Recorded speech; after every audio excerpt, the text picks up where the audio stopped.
las marcas de una iglesia saludable. Yo me voy a estar basando en 9 marcas que debe tener una iglesia saludable. Hay un blog que yo estoy usando y agrego mis estudios que se llama también 9 marcas. Usted puede verlo ahí en internet, es muy interesante. Ahora, como una introducción quiero hacer una pregunta. ¿Se acuerdan del tema? ¿Cuál es, hermano? ¿Cuál es el tema? El tema que vamos a estar compartiendo este domingo y el otro es una iglesia saludable. Las marcas de una iglesia saludable, que es lo que nosotros queremos, lo que nosotros pretendemos acá. No pretendemos tener un gran número, pretendemos que el número que venga sea saludable. Así que la primera pregunta que yo quiero hacer es, ¿qué creemos acerca del punto focal de la iglesia? ¿Cuál es lo que la iglesia pretende al ser iglesia? ¿Qué hace usted al venir a sentarse e irse? Creemos que la iglesia local es el punto focal del plan de Dios. ¿Qué creemos, hermanos? Que la iglesia local es el punto focal del plan de Dios. Dios tiene planes con la iglesia local. ¿Y cuál es ese plan? Manifestar su gloria a las naciones a través de la iglesia. Manifestar su gloria a las naciones. Y en este caso, a nuestra ciudad. Dios no usa para llevar su plan de manifestar su gloria a las instituciones como los ministerios de gobierno. Dios usa los ministerios de gobierno para llevar salud, protección a los ministerios de gobierno, al ministerio de salud, al ministerio de educación para llevar educación, al ministerio de defensa para seguridad de nuestro país, pero a quien Dios usa y quiere usar y está usando para manifestar su gloria a las naciones y a las ciudades es ¿a quién, hermanos? A usted y a mí. ¿No es eso un gran privilegio, hermanos? Pero también es una gran responsabilidad. Y no nos vamos a condenar porque no somos familias perfectas las que estamos aquí. Todos los que estamos aquí podemos levantar la mano o el pie de que como familia tenemos batallas, ¿o no, hermanos? Todos tenemos batallas.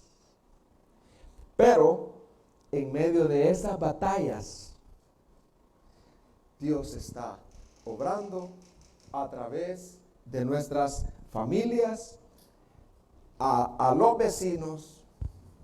Cuando lo invitan a usted a un cumpleaños, usted está en la mira. Y perdonen, a mí me han invitado a cumpleaños o a lugares donde estoy rodeado de cervezas. Y ahí, hermanos, se manifiesta la gloria de Dios. O sea, yo no voy a ir adrede a lugares donde están todos tomando, pero si la ocasión es esa y no resultó, ahí hay que brillar con su gloria. Después ellos comienzan a hacerle preguntas a uno. Entonces, ese es el papel, hermanos, iglesias que reflejen el carácter de Dios donde estén. Repita conmigo, iglesias que reflejen el carácter de Dios donde estén y con quien estén. Qué hermoso, ¿verdad? Ahí en la fila, cuando usted está haciendo fila y otro se está quejando, ay, que mí, qué terrible. Pero usted está en paz. Usted está pidiéndole, ¿por qué está en paz? Porque usted está lleno del Espíritu. Usted le está pidiendo, usted le está diciendo, Señor, yo soy igual que ese hombre que es umbroso. Yo soy igual que esa señora que es umbrosa. Pero tu gracia está en mí. Ayúdame a estar contento aquí. Yo no voy a ser más feliz con salir o no salir de esta cola. Yo no voy a ser más feliz con llegar o más temprano o menos temprano a un lugar. No, yo no voy a ser más feliz. Si ese es el objeto de mi felicidad, entonces estoy mal. Yo soy feliz, Señor, porque tú estás conmigo. Y tú estás obrando en esta vasija imperfecta, en este matrimonio imperfecto, de alguna manera. Amén, hermanos. Ahora bien, si ustedes, hermanos, no ponen atención, yo les voy a predicar 4 horas. Y si no me responden las preguntas que yo les voy a hacer, perdón los hermanos nuevos, estamos bromeando en el buen sentido para lograr la atención también de los hermanos. De broma en broma, pero ahí estamos. De verdad, hermanos, yo ya le dije al vigilante que no los deje salir. Así que pongan mucha atención porque yo les voy a hacer preguntas personales a ustedes. No. La primera marca o la primera característica de una iglesia saludable, no que sea saludable, que va en pos de ser saludable, es la predicación expositiva. Repite conmigo, la predicación expositiva. O sea, la primer marca de una iglesia saludable es qué se está predicando y cómo se está predicando. En una iglesia de buena salud espiritual, esta iglesia depende de la buena predicación. Quiero decir con esto de la predicación lo más apegada a la Biblia. Eso es la predicación expositiva. La predicación que se apega lo más que se pueda a la Biblia. La predicación que expone el significado del texto. La predicación que expone, ¿qué, hermano? Y lo que el texto significa y quiso decir a los oyentes originales. Fíjese bien, esa es la predicación expositiva. Es la predicación que expone el significado del texto, pero lo que significó a los oyentes, ¿qué? Originales. Es una predicación que explica el significado del texto en su contexto. Y no lo que el predicador se imagina. En palabras de un reformador que se llamó Calvino y Lutero, la predicación expositiva es la siguiente. Oiga bien, dice él, la primera labor de un intérprete, expositor de la Biblia, es permitir al autor, en este caso, Lucas, Dios, ¿qué quiso decir Dios por medio de Lucas? Es permitir al autor que diga lo que dice. La predicación, si vamos a estar basados en el libro de Lucas, el expositor lo que va a procurar es expresar lo que Lucas quiso decir. En vez de atribuirle lo que nosotros pensamos o lo que nos imaginamos que habría de decir. La predicación expositiva no es, yo pienso que este texto dice esto. Yo me imagino que este texto a lo que... No. Es una investigación que se ha hecho para ver cuál es el significado del texto a los oyentes originales. ¿Me estoy dando a entender, hermanos? Por ejemplo, si usted busca por internet, usted va a hallar maravillas, pero todo eso es espuma. Todo es espuma. Hay un blog que dice, ¿qué significan las 5 piedras lisas que tomó David para combatir al gigante? Y usted va a ver que en ese blog aparece que la primera piedra significa, dicen ellos, la paciencia. ¿Qué significa, según ellos? La otra piedra, la esperanza. La otra piedra, la sabiduría. ¿Qué más le agregamos, hermano? La cuarta piedra, la templanza. La otra piedra, la quinta, es la perseverancia.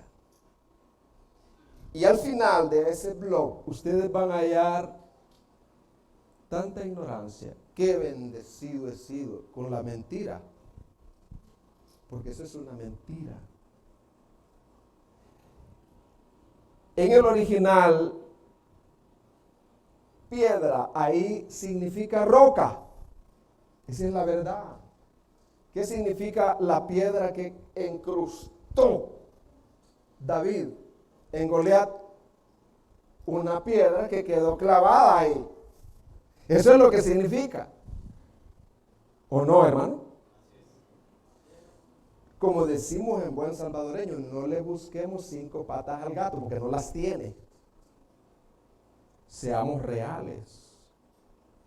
La predicación expositiva, se me olvidó qué era. ¿Qué es la predicación expositiva, hermano?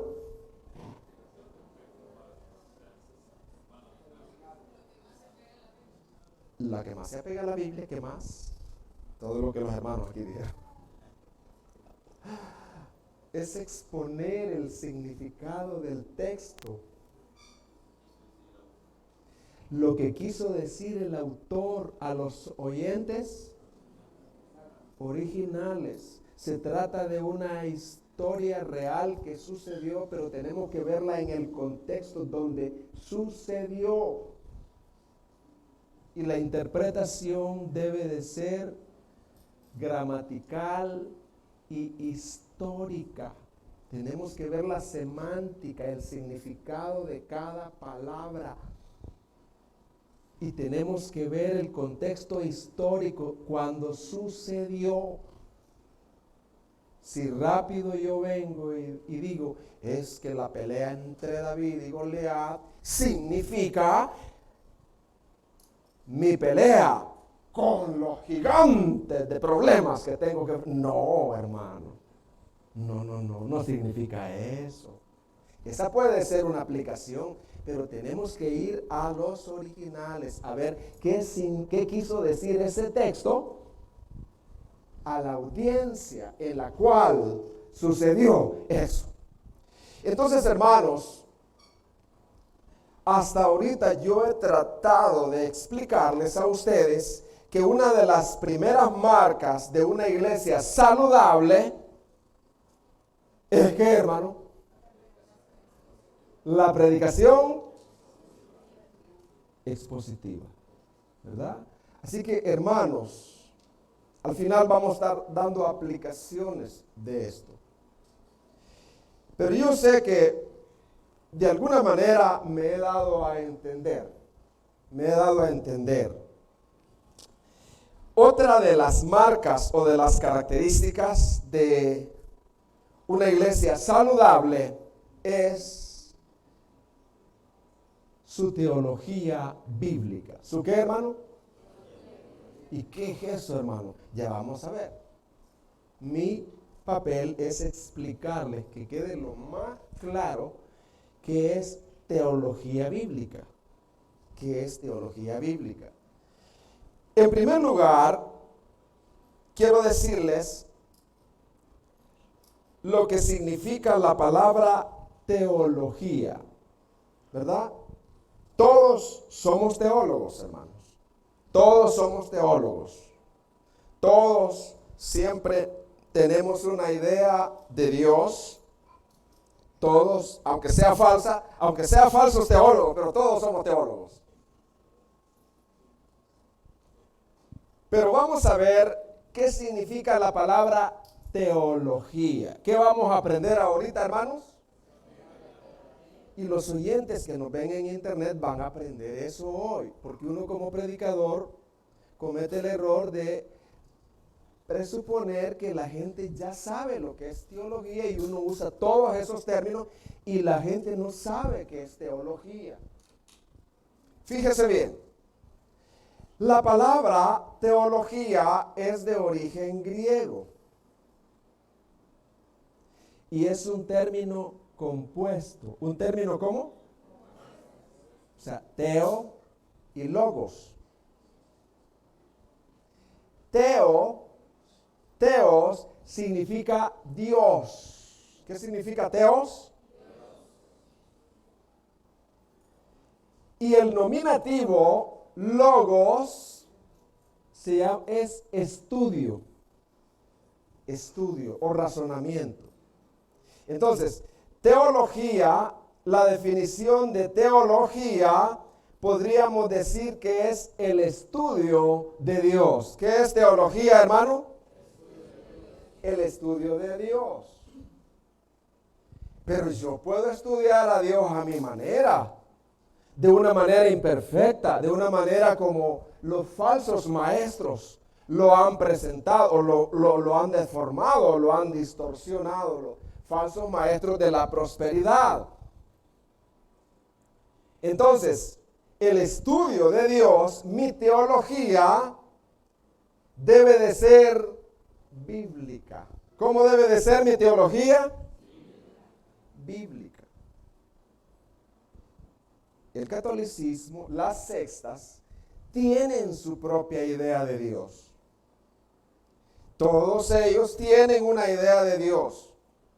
Pero en una iglesia bíblica no es la idea de los teólogos. Lo que nosotros queremos es que la teología esté basada en la palabra de Dios. O sea, que la teología sea bíblica. Que la teología sea, ¿cómo, hermano? Ahora entendemos lo que es teología bíblica. Si no, vuelvo. Entonces, esa es una segunda característica. ¿Cuál es la primera característica de una iglesia saludable, hermanos? La primera era predicación expositiva. Y la segunda, su teología bíblica. Ahí estamos. Hermanos, la teología bíblica es aquella teología que estudia a Dios y lo da a conocer de acuerdo a la Biblia. ¿De acuerdo a qué, hermano? A la Biblia, no a la imaginación. No de acuerdo al Dios que nos han enseñado desde chiquitos, papachús, Diosito. Un Dios de bolsillo que puedo manipularlo. No es ese Dios. Ese Dios no es el Dios de la Biblia. Esta teología bíblica se compromete a estudiar, conocer y dar a conocer a Dios de la Biblia tal y como Él se ha revelado en las Escrituras. Tal y como Él, ¿qué, hermanos? Se ha revelado en las Sagradas Escrituras. Pablo encarga a Tito en el libro de Tito, capítulo 2, versículo 1, mire lo que dice. Tito 1, 2, 1. Mire lo que dice. Pero tú, ¿qué dice? ¿Y qué más dice? Lo que está de acuerdo con la sana doctrina. ¿Y cuál es la sana doctrina? ¿Cuál es la sana doctrina, hermano? O sea, cuando usted le digan en una iglesia, Es que nosotros tenemos sana doctrina. Pues sí, pero la sana doctrina no es la que la iglesia tiene o ha elaborado o cree. La sana doctrina es la que ya está establecida en la palabra de Dios. Esa es la sana doctrina. Entonces, hermanos, basada en la segunda característica, que una marca de una iglesia saludable es que tiene una teología bíblica, vamos a dar una aplicación ahora. Fíjese lo que dice Primera de Pedro 1:15. Primera de Pedro 1:15. Dice: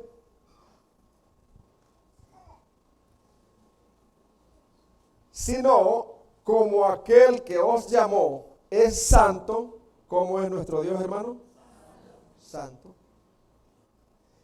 Sed también vosotros santos en toda vuestra manera de vivir, porque escrito está: sed santos, porque yo soy santo. Uno de los grandes objetivos de nuestra vida, por lo cual buscamos a Dios y nos congregamos, además de ser consolados, fortalecidos, porque verdad, hermano, que cuando usted viene acá es fortalecido y consolado. Hermanos, cuando salgamos hay algo preparado ahí, una gaseosita sin azúcar, una galletita, les estoy anticipando, para que usted busque, no se vaya con piel de pluma. ¿Y qué es eso, hermano? Allá va. Para que usted se quede y en esa coinonía Dios lo fortalezca a través de los hermanos. Dios fortaleciéndolo, ¿verdad? Entonces, venimos acá para ser consolados, fortalecidos, pero primeramente para ser conformados a la imagen de Dios. ¿Para ser qué, hermano? O sea, nuestro primer objetivo debe de ser acá no solo ser fortalecidos, animados, sino ser conformados, ser un poco más santo, pues, como Dios es.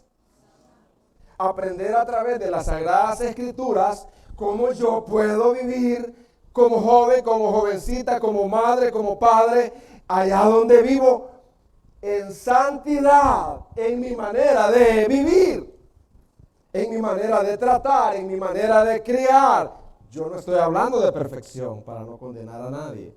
Estoy hablando de ser diferentes al mundo, porque el mundo no busca ni anhela la santidad, ni el falso evangelio de la prosperidad no anhela la santidad. Ellos lo que anhelan son los beneficios.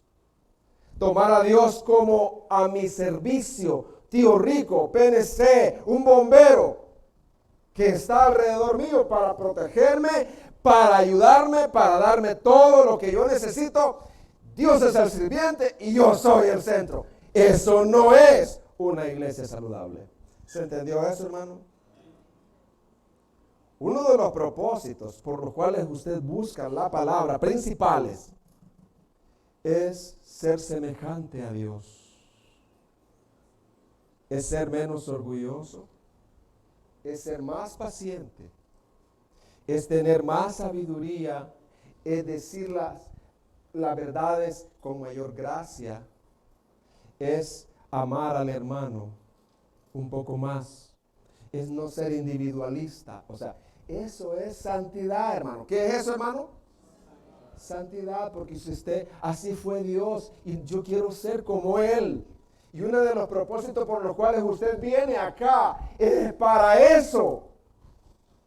Como dice la palabra, así como yo soy santo, también sed vosotros santos. Una iglesia santa, como Él es santo. Le preguntaba yo a un pastor, una iglesia bien grande, y le decía yo, ¿cuál es el culto que más se le llena, hermano? y me decía el culto de milagros, hermano.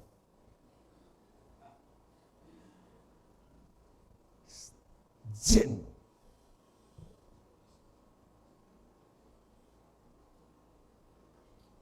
Juan 6, 26. Entonces, para estas personas, con todo respeto, Dios es un milagrero.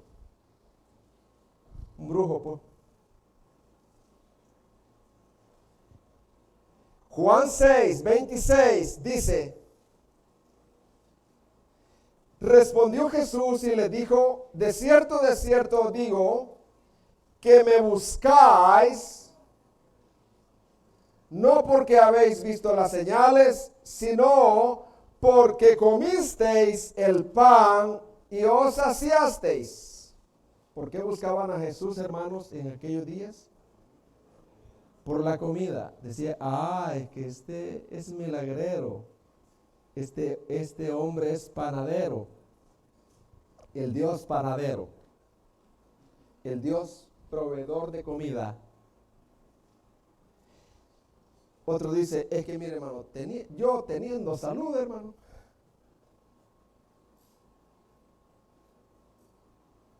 Hermano, nuestra vida cristiana no es teniendo salud, estoy feliz. Porque nuestro Dios no es la salud. Nuestro Dios es Dios. ¿Qué hubiera pasado si Jesucristo hubiera tenido esa teología? Esa concepción de Dios. Es que mire, yo con tal de que no me pase nada, Dios fue fiel, diría Jesús, y no me han crucificado hasta ahorita. Dios me ha guardado. Hermano, a veces un concepto falso de lo que es la fidelidad y el amor de Dios, lo que tenemos nosotros es un concepto falso. Mire, hermano, yo viajé de allá de San Salvador y nada me pasó, y a otros viera cómo que mal le fue. Ese es ser egoísta. Pero ¿quién puede decir, mire, hermano, yo vine de San Salvador, a nadie se le ponchó la llanta, solo a mí? Cuando venía acá, otra llanta, hermano, 2 llantas. Pero, hermano, en todo eso reconozco el amor de Dios y la fidelidad de Dios. Amén, hermanos. Es que eso es lo que nos hace diferentes al mundo, lo que nos hace santos, pues. El mundo no busca, el mundo es egoísta, busca su beneficio.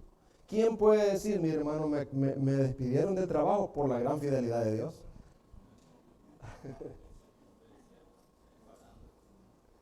Dios guardando, hermano. No me salió este trabajo que yo quería, porque Dios es fiel, hermano.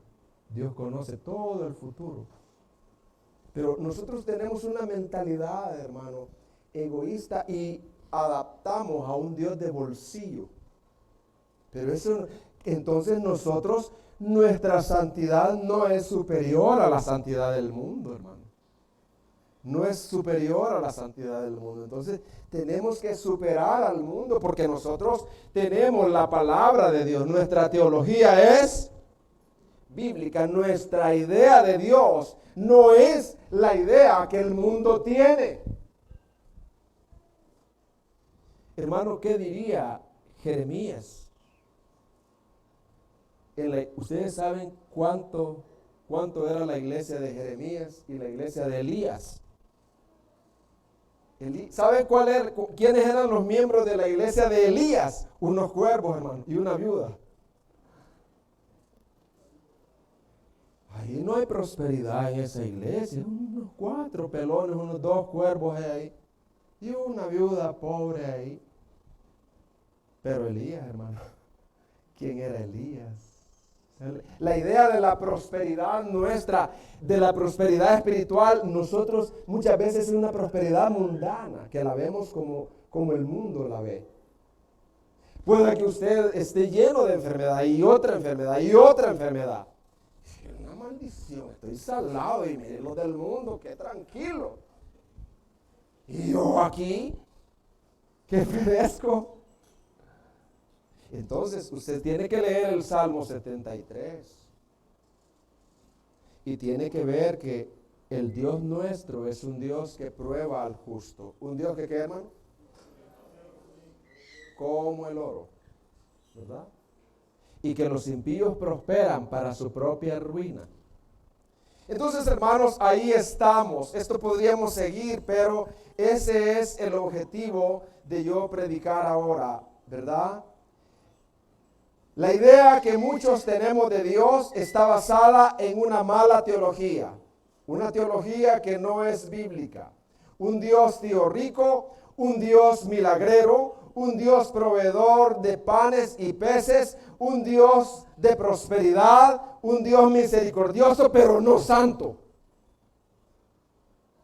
La línea, la filosofía gay y los pastores falsos que se levantan en esa filosofía dicen, no, es que nosotros creemos en un Dios misericordioso, un Dios que nos entiende, un Dios que nos comprende, pero no van a oír ustedes la palabra santidad. No van a oír a un Dios conforme a lo que dice la palabra, bajo la interpretación gramatical e histórica. Está clara la palabra cuando dice varón y hembra, Génesis 1:27. ¿No está claro ahí, hermano? Vayamos a la gramática bíblica. Varón es varón, hermanos, nacido así. Hembra nacida así. No te echarás varón con varón. La palabra echar hay que estudiarla y ver qué es lo que significa gramatical y histórica, qué es lo que quiso decir en aquellos días, qué estaba pasando en aquellos días, cuál era el ambiente de aquellos días, por qué se escribió eso. Lo que significa la palabra sodomía, qué estaba pasando ahí. Tenemos que hacer una interpretación. Nuestra teología debe de ser una teología bíblica. ¿Cómo debe de ser nuestra teología? Bíblica. Y una teología histórica.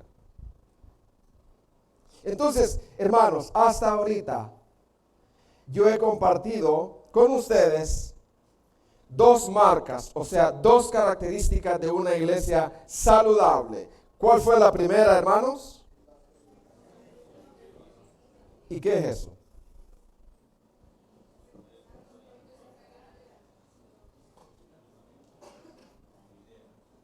¿Qué es eso, hermanos? Predicación expositiva, hermanos. Solo que al grupo. ¿Qué más?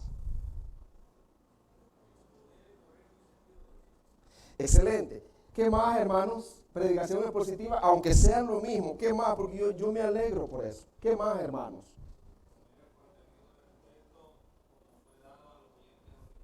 Excelente. Excelente. ¿Qué es predicación expositiva, hermanos? ¿Solo este grupo?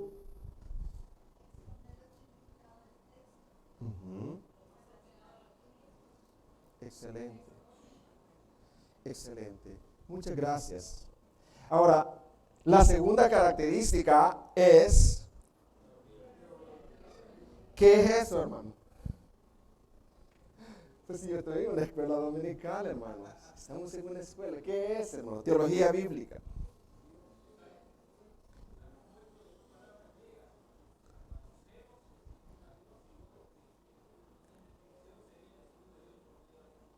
Excelente. ¿Estamos de acuerdo, hermanos? ¿O sacamos al hermano? Porque eso ofende, hermano. Sí, ofende a la religión oficial del mundo. Basarme solo en lo que la Biblia dice. No, y que han escrito el fulano de tal. No, ¿cómo yo me voy a basar solo en lo que la Biblia? No. Se vendría abajo todo. Los credos, los concilios, la tradición, el magisterio de la iglesia, todo eso tendría que desaparecer. Es decir, como autoridades.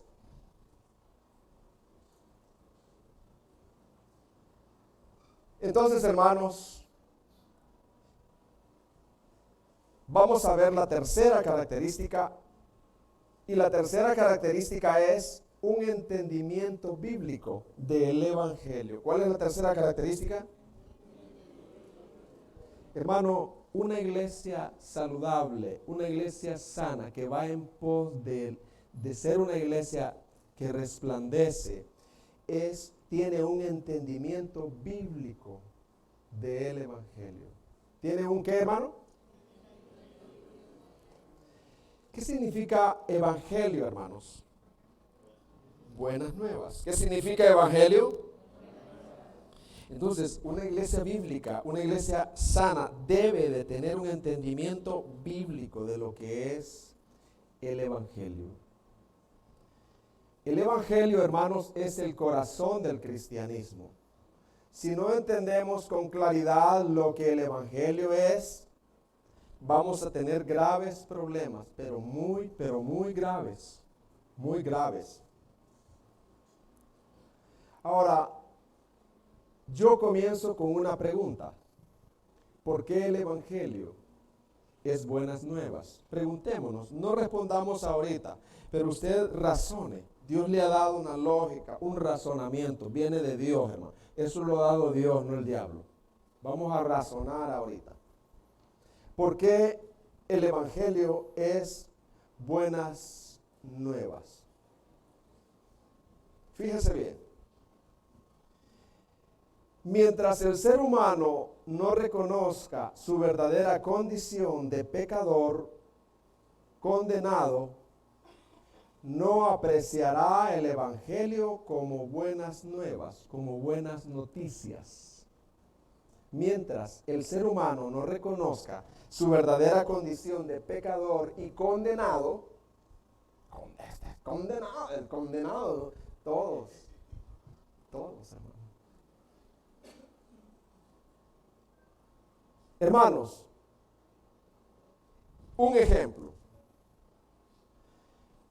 Yo soy un médico. ¿Qué soy yo ahorita? Un buen médico, con el perdón de los médicos que están aquí o que me están oyendo. Yo ahorita soy un médico. El doctor Díaz Álvarez. Entonces, yo sé que ahí en el mercado de San Miguel, la mayoría de las gentes tienen cáncer terminal. ¿Qué tienen ellos? Entonces, vengo yo y me paro por ahí. Hey, señores, yo soy el médico Díaz Álvarez. Yo traigo buenas noticias. Yo voy a sanarlos a ustedes. ¿Y de qué? ¿De qué nos va a sanar él? Señores, la mayoría de ustedes están enfermos. Vengan a mí y los voy a sanar. Yo les voy a hacer un diagnóstico y los voy a sanar. Yo les traigo una buena noticia y es que tienen a la orden a un buen médico, gratis. Está loco este hombre. Pero hay 3 que creyeron. Dice, porque ya tienen unos síntomas. Y entonces dice, sí, doctor, examíneme. Y el doctor lo examina. Los 3, cáncer terminal. Estos que tienen cáncer terminal, para ellos, a la vez que es una mala noticia, pero ellos van a apreciar lo que este médico va a hacer por ellos. Amén, hermanos. Entonces, cuando este médico vuelva a llegar ahí, señores, yo soy un médico, estoy para sanarlo. Aquí estoy, por favor, ayúdenme. Porque mientras el ser humano no reconozca su condición de pecador y de condenado, no va a valorar el Evangelio como buena noticia. ¿Me di a entender, hermano? O si no, repetimos 2 horas más, hermano. ¿Qué dice la mayoría? No. Hermanos, el Evangelio significa buenas nuevas. ¿Qué significa el Evangelio? Ya que el Evangelio habla del problema más serio que tú y yo tenemos como seres humanos. El Evangelio no habla principalmente de ayudarme en los problemas, no. El Evangelio de lo que habla es del problema más serio que tiene todo ser humano. ¿Y cuál es ese problema? Simplemente que Dios es santo y yo no. ¿Cuál es el problema, Carlos? Que Dios es y yo. ¿Cuál es el problema, hermanos? Y yo no. O sea, si a ustedes los pusieran en cámara, en cualquier radio, y le diga, señor, ¿usted es cristiano? Sí.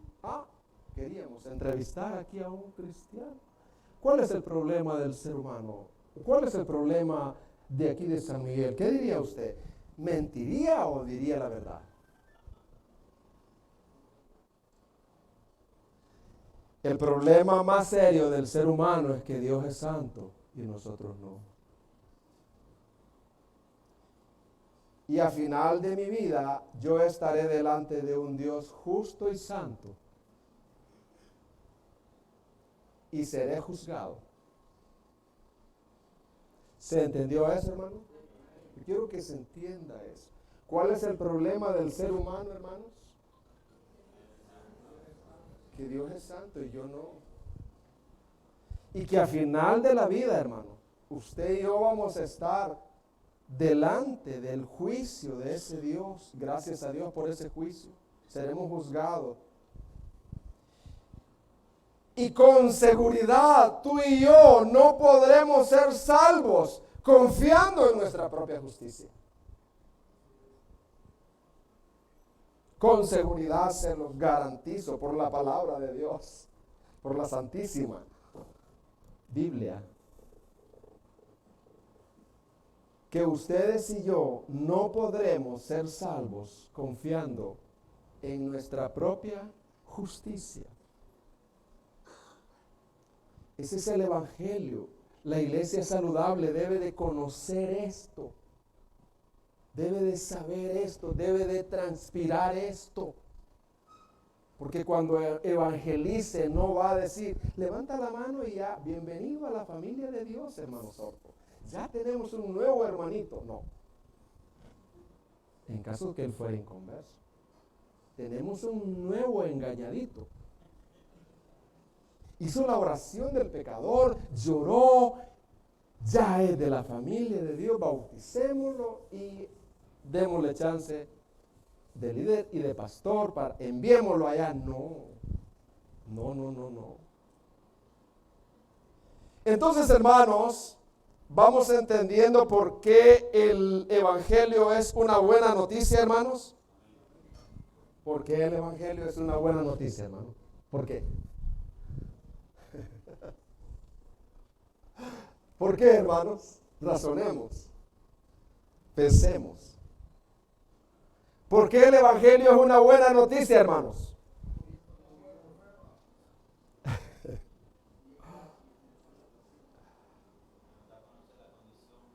Sí. Lo primero que hace el Evangelio es dar un diagnóstico de nuestra condición de pecadores y de condenados. Y también el Evangelio nos dice que vamos a presentarnos todos delante de un juicio al final de la vida, porque Dios es justo. Todos. Y que en ese juicio no hay ni la mínima posibilidad de ser salvos por nuestra justicia. No hay pero ni lo más negro de la uña que nosotros podamos escapar de esa condenación por no haber sido un adúltero. Yo nunca adulteré. Yo siempre le fui fiel a mi mujer. O viceversa. Yo siempre fui un buen hijo, no perfecto, pero lo fui. Un buen trabajador. Nunca he robado. No hay posibilidad porque has robado algún día, aunque sea un dulce, y ya eres ladrón. Entonces, hermanos, ¿por qué el Evangelio es buena noticia? Mientras el ser humano no reconozca su verdadera condición de pecador, condenado, no apreciará el Evangelio como buena noticia.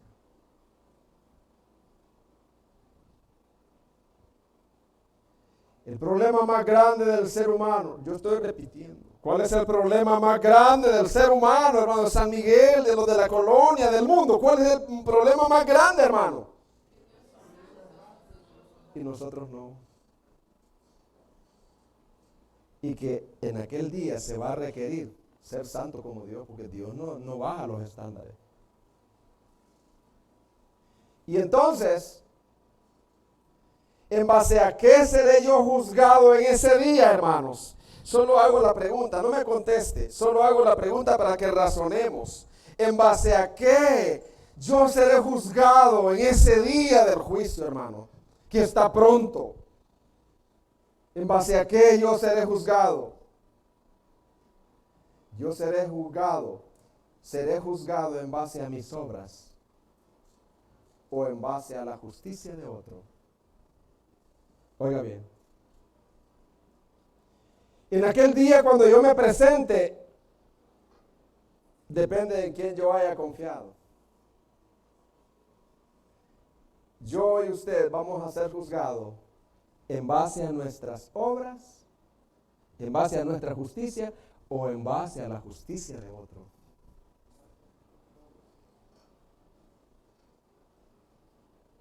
¿En base a qué vamos a ser juzgados, hermano? ¿En base a nuestra propia justicia o en base a la justicia de otro? Si yo en mi vida, hermano, he confiado en mi propia justicia, ¡ay de mí! ¡Ay de mí! ¡Wow! ¡Qué engaño! Mire, haga una penitencia, vaya caminándose de aquí hasta allá. O al estilo evangélico, haga algunos ayunos y algunas vigilias. Haga sacrificios para Dios, para que esté preparado. Hermano, en aquel día yo voy a ser juzgado en base a lo que he creído. Si yo creí y confié en mi justicia, ay de mí. A menos que yo haya confiado en la justicia de otro. Que ya saben a quién me refiero, ¿verdad? Por la justicia de otro. ¡Wow! Todo depende de en quién yo haya confiado mi salvación. Pero tú y yo seremos condenados si confiamos en nuestra propia justicia. Por eso es que el infierno y la condenación eterna, ahí van a estar buenos y malos. Buenos moralmente, pero que cometieron el pecado más grande de confiar en su propia justicia. Pero tú y yo seremos condenados si confiamos en nuestra propia justicia. No calificamos, nadie califica. Todos hemos pecado, amén, hermanos. No somos tan inocentes. No hemos vivido una vida perfecta ante Dios y ante los hombres. Hemos fallado, hermanos. Entonces, ¿cuál es la buena noticia entonces? Por eso el Evangelio es una buena noticia. Las buenas nuevas del Evangelio son que Jesús vivió una vida perfecta. ¿Cuál es la buena noticia, hermano? Pero antes hay que decirle la mala noticia a este pecador. Nunca hay que decirle al pecador, mira, Jesús vivió una vida de justicia perfecta. No, hay que decirle a él que él no ha vivido una vida perfecta, que Él no es inocente, que Él va a ser condenado con gracia. Las buenas nuevas del Evangelio son que Jesús vivió una vida perfecta, una perfecta rectitud, una perfecta obediencia a Dios, no a su propio favor.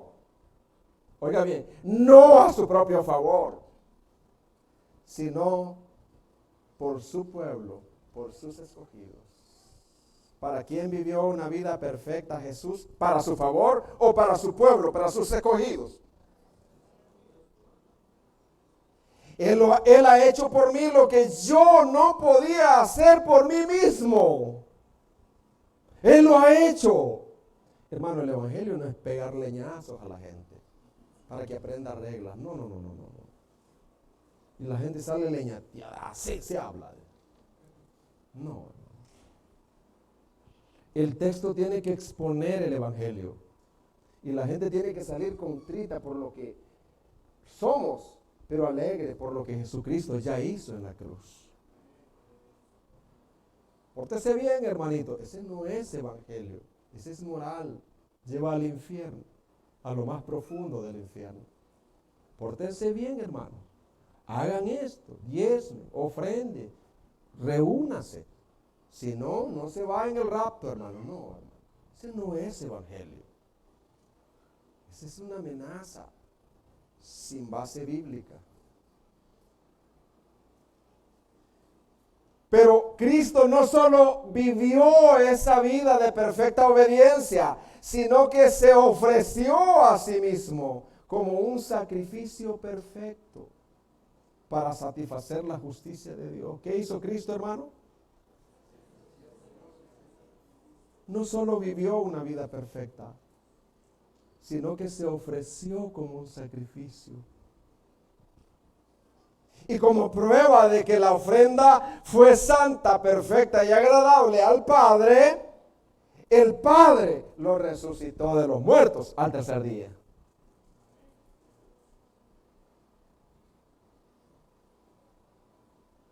Ese es el Evangelio, ¿no? La iglesia tiene que estar clara, tiene que tener un entendimiento claro de lo que es, ¿qué, hermanos? El Evangelio. ¿Cómo nos apropiamos de los beneficios de Jesús? ¿Cómo los consigo entonces? ¿Cómo yo puedo ser beneficiado con lo que Él hizo? Renunciando a poner nuestra confianza para ser salvos en nuestras obras. Renunciando a poner nuestra confianza en nuestras obras para ser salvos. Es que yo no soy tan mala. Ahí hay justicia propia. Yo no soy tan malo. Ahí hay justicia propia. Pues yo sí soy tan malo. Yo sí soy malo. De nacimiento. Arrepintiéndonos y poniendo nuestra fe en Jesucristo.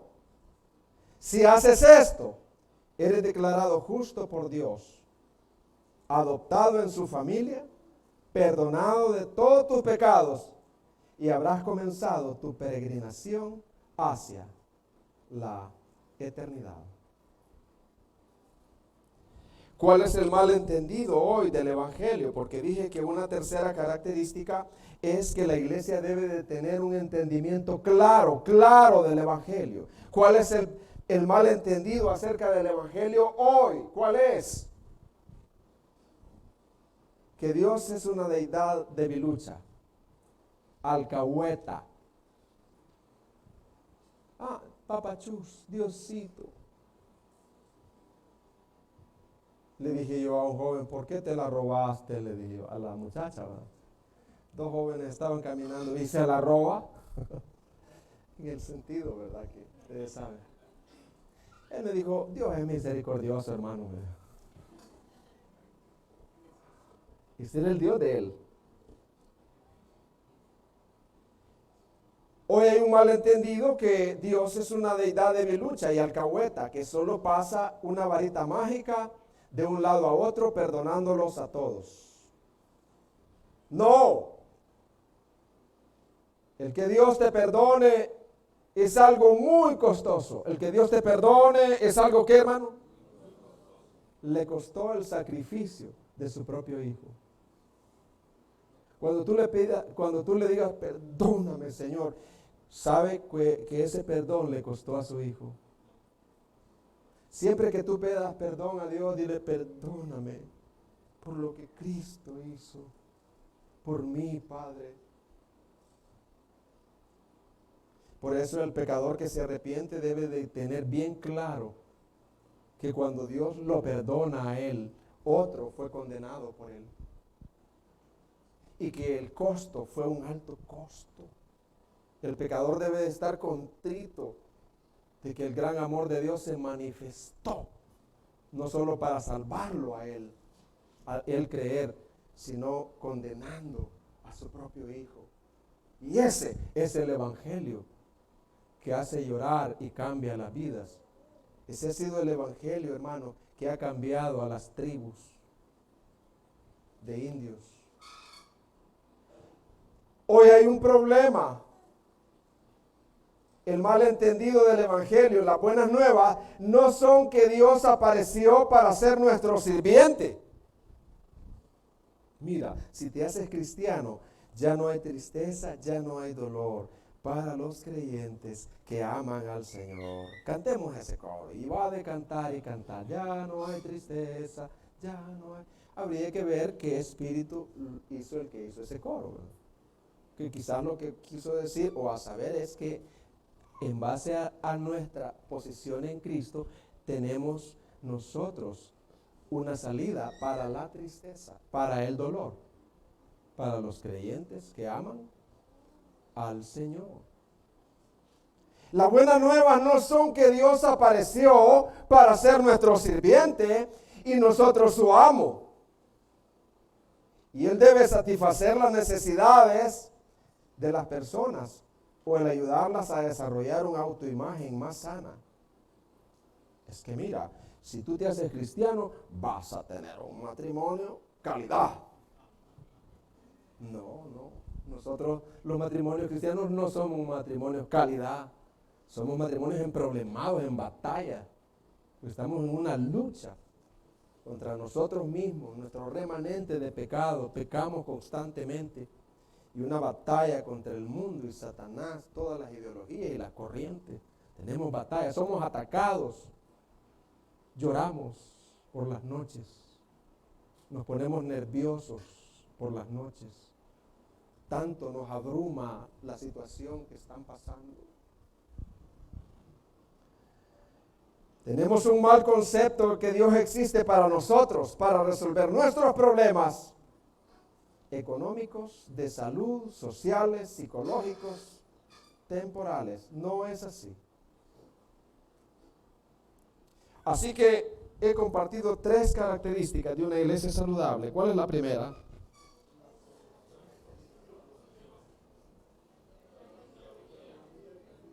Y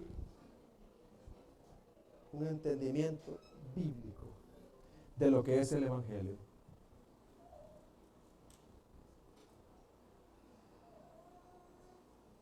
Hermanos, iglesia, óiganme bien, concluyendo, estoy en mi conclusión.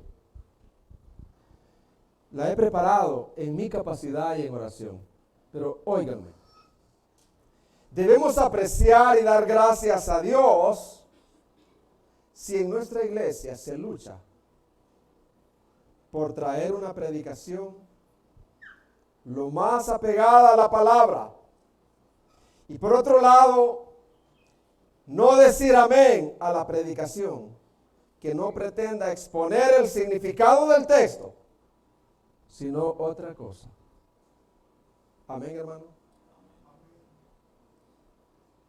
No es si la predicación estuvo bonita o me gustó, sino si la exposición fue una exposición del texto, del significado del texto en su contexto. No debemos de decir amén a aquellos predicadores que toman un versículo y no hablan de él, sino que hablan de sus experiencias personales, de cómo Dios los ha bendecido con un carro, con un terreno, etcétera, etcétera. No debemos de decir amén a la predicación, que toma un versículo para luego poner todas las sanidades que Dios ha hecho durante la semana, cómo Dios lo ha bendecido, cómo él estaba en la calle, pero que ahora tiene una empresa. No debemos de decir amén a eso. Tenemos de que parar las antenas y decir no amén. Eso no es el evangelio.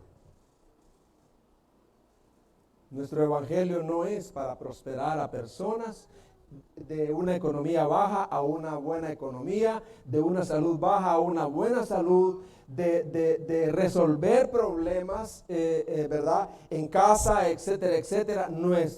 Ese no es el evangelio. No tenemos que decir amén a ese evangelio.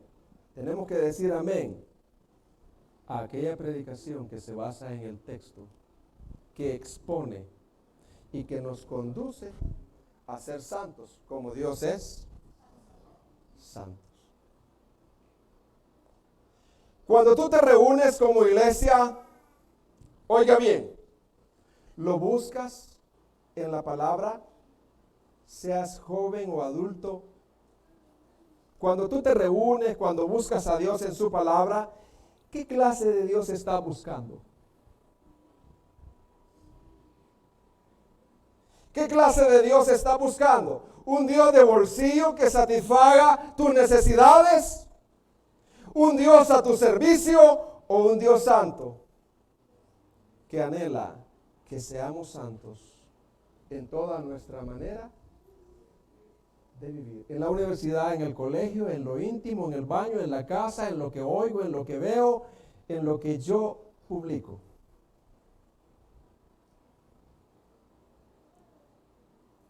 Podrían decir tus amigas, a pesar de lo chévere que eres como jovencita o jovencito, él es bien chévere, él es muy lindo, pero él es santo.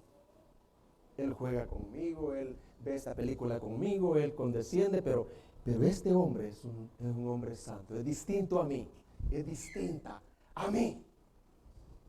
O podrían decir, no hombre, para ser como esa, si somos de los mismos. Hermanos, somos llamados aquí. Yo tengo personas que todavía no han venido a Cristo. Yo tengo personas aquí que no han venido a Cristo. Yo las tengo acá. Hay personas acá que no han puesto su confianza en Jesucristo. No han puesto su fe en Jesucristo. No se han arrepentido. Yo me quiero dirigir a ellos por un momento. Y la primera pregunta es, ¿por qué, querido, el evangelio debe de ser una buena noticia para ti?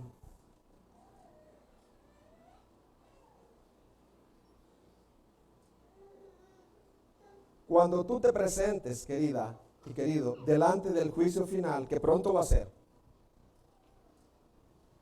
¿cómo convencerás a Dios que te absuelva y que te deje entrar al reino de Él? ¿Cómo lo vas a convencer a Él? Porque tú tienes que convencerlo a Él.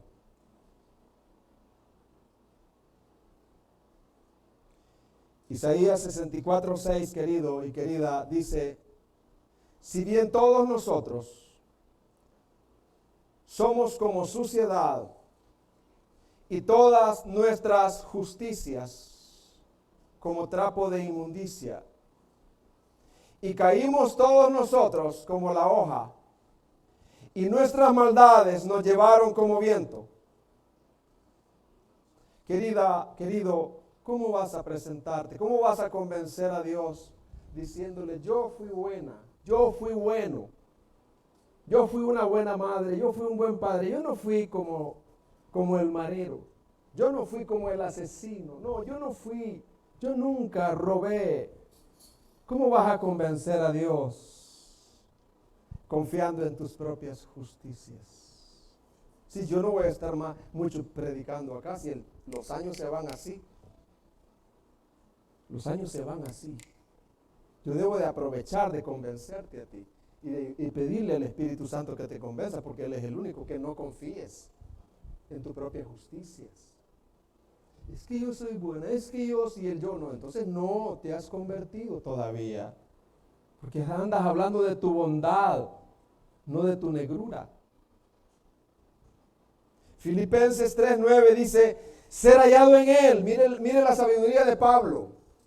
Pablo dijo, yo también me voy a presentar. Todos nos vamos a presentar, toditos, toditos. Querida, tú y yo vamos a estar ahí, presentes, desnuditos, delante del Dios del universo, 3 veces santo. Todos vamos a estar ahí. No te preocupes. Ahí vamos a estar todos.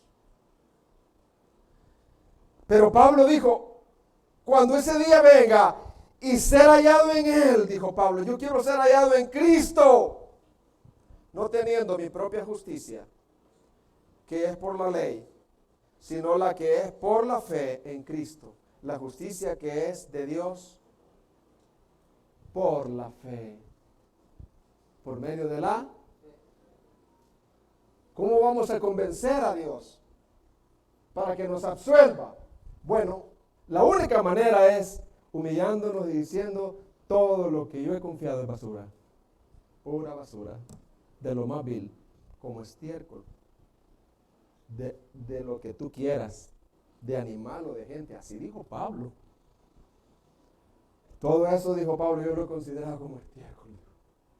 Yo no puedo decirle, te voy a pagar con esto, Señor. No, yo no puedo. Está claro. En Mateo 22:11 dice que un hombre grande invitó a todos a la boda de su hijo. Invitó a todos. Y no le hicieron caso, pero invitó a otro grupo, mataron, pero los invitó a otro grupo. Y este grupo dijo, vamos a ir a la boda. Y dice que, y entró el rey para ver a los invitados y vio ahí a un hombre que no estaba vestido de boda. Todos estaban vestidos con sus trajecitos blanquitos que el rey mismo les había dado, porque en una boda antigua era el rey el que invitaba, el que les daba el traje, porque era él el que les confeccionaba su traje. Y en esa boda, dice que en la boda del hijo del rey, dice que hubo uno que se metió de contrabando y dijo, no, yo no necesito ese traje, yo me voy así de camiseta. Y el rey le dijo, amigo, ¿cómo entraste aquí sin estar vestido de boda? Y enmudeció. Y entonces el rey dijo a los que servían, atadle de pies y manos y echadle en las tinieblas de afuera. Ahí será el lloro y el crujir de dientes, porque muchos son llamados y pocos escogidos. Muchos saben de Dios. Muchos aquí saben de Dios. Dios los ha llamado. Se llama el llamado general. Y saben, tienen familiares cristianos. Pero dentro de su corazón no han confiado en el regalo que Dios da, en la justicia de Cristo. Viven confiando, viven creyendo que pueden burlarse de Dios. A ver, ellos fueron creados por Dios, pero no quieren vivir para Dios. Eso se llama rebelde. Y quieren presentarse, porque la teología de ellos esa es, presentarse delante de Dios para convencerlo de que ellos pueden ser salvos por su propio... No, querido, no te atrevas. No te atrevas.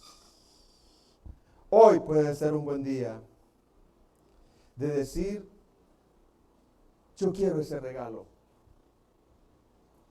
Ese regalo de la justicia de Dios. Ese traje de la justicia perfecta de Dios. Yo no quiero confiar en mis trapos sucios. Yo quiero confiar en el traje, en el regalo que Dios dio, que le costó gran precio. Fue la muerte de su Hijo. Yo no quiero insultar ni las Sagradas Escrituras, ni al regalo que Dios hizo.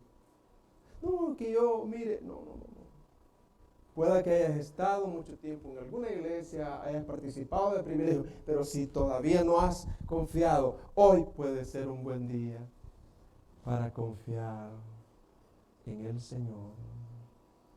Un día de arrepentimiento, mientras los músicos pasan y cantamos ese coro, yo te invito que inclina tu rostro, ora al Señor.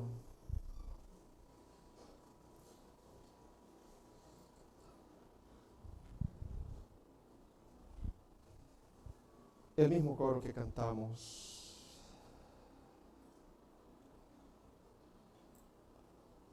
Cristo, ¿a dónde iré? Aunque tú ya seas un cristiano, aunque tú ya lo seas, yo así hago. Dile al Señor, Señor, si yo todavía no lo fuera, si yo no he confiado en ti, yo quiero venir a ti, Señor. Yo quiero estar en Cristo. Quiero arrepentirme, quiero que cuando yo me presente delante de ti, yo sea hallado en Cristo, no en una religión, no en una teología mala, no confiando en mis propias obras, sino en Cristo. Tú dile, ahora yo quiero hacerme una cristiana, una creyente, un cristiano, un creyente. Ayúdame, Señor. Haz el milagro en mí, Señor. Haz ese milagro en mí. Pongámonos en pie. Señor, haz ese milagro. Que hoy sea el día de salvación.